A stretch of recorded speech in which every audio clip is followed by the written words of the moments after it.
Hi everybody, and welcome back to the Bipolar Episode. Today we're going to talk about something important. Medication. Medication. Some of us have them, some of us don't, some of us need them, some of us don't need them. It all depends on your doctor and yourself. The decision that you're going to take towards your treatment is going to be a very important one that you should not underestimate. Medication's main purpose is to regulate and control the symptoms as well as reducing the chances of relapses. So it's a preventive method. It prevents an eventual episode, mood swings, or symptoms.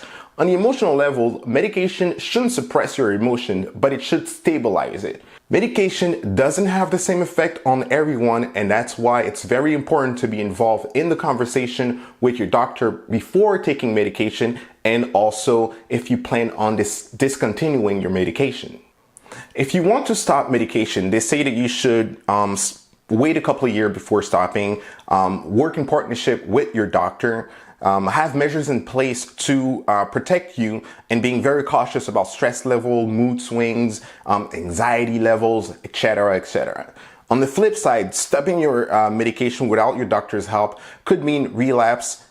It could also mean that a treatment that had positive effect might not work anymore, meaning that you might have to try everything again. Now, when it comes to medication, another thing that's very important is that there are side effects to these medication, and that's something that you should be very aware of, because as much as they can have benefits, they can also have some drawbacks on your life. Now, let's not kid each other. Side effects can affect one person one way and someone else another way, and that's why the conversation should always be open. Maybe one type of medication does not work for you or for your body, and therefore you might have to talk to your doctor about maybe switching to something else, reducing doses, something like that.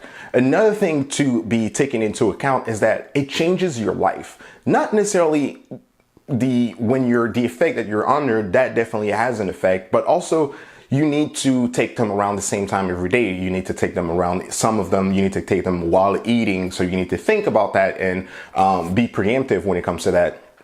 Other medications, there's going to be things that you can't take with. So I'll give you an example. Some medication, you cannot take grapefruit with it because it does not work well with your body, and therefore the effects of the medication isn't released in your body properly. That is because grapefruit has an effect on your liver, and a lot of these medications have an effect on your liver.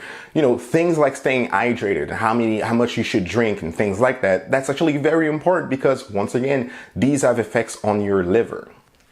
Now, further than that, there's also the question of how do they make you feel? You know, if, like I said earlier, it's supposed to stabilize your mood. It's not supposed to control it. It's not supposed to turn it down, right? So if you wake up in the morning, you feel sluggish, or if you feel like you don't have the drive that you used to, if you feel like something is missing and you're not being yourself, maybe it's time to either change your medication, once again, reduce the levels, maybe augment some levels. I'm not sure, but that's a conversation that you should definitely have with your doctor. Some doctors sometimes, unfortunately, might not tell you all the list of side effects or everything that you should know about the medication. That's why you should also work with your pharmacist to make sure that you have that information. You can always ask for printed information of that, and you can read through it. You can also go on the site of the manufacturers of these medications to be able to see what side effects they are, everything. You can ask questions about the success rate of the medication. So how many people that are taking the medication actually see, you know, benefits. So there's a percentage for that actually, I think all medications that go through research have to come up with these numbers. So these are numbers or information you can ask for yourself. I personally have been on medication for a year, and I can tell you that it has had positive effect, but it also had drawbacks. I had to make a lot of changes in my life. You know, my eating habits, planning ahead, making sure I take my medication with me. Alcohol does not mix with my medication, making sure I stay hydrated, making sure I take care of my liver, things like that.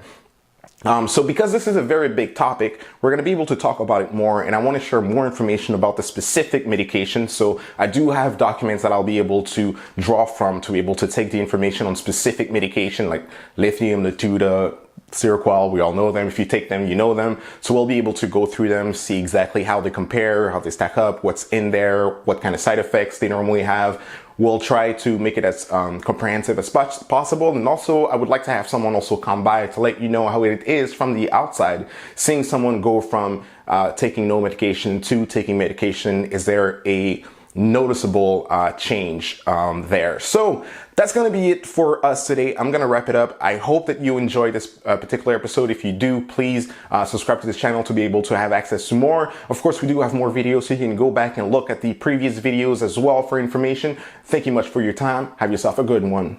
Peace.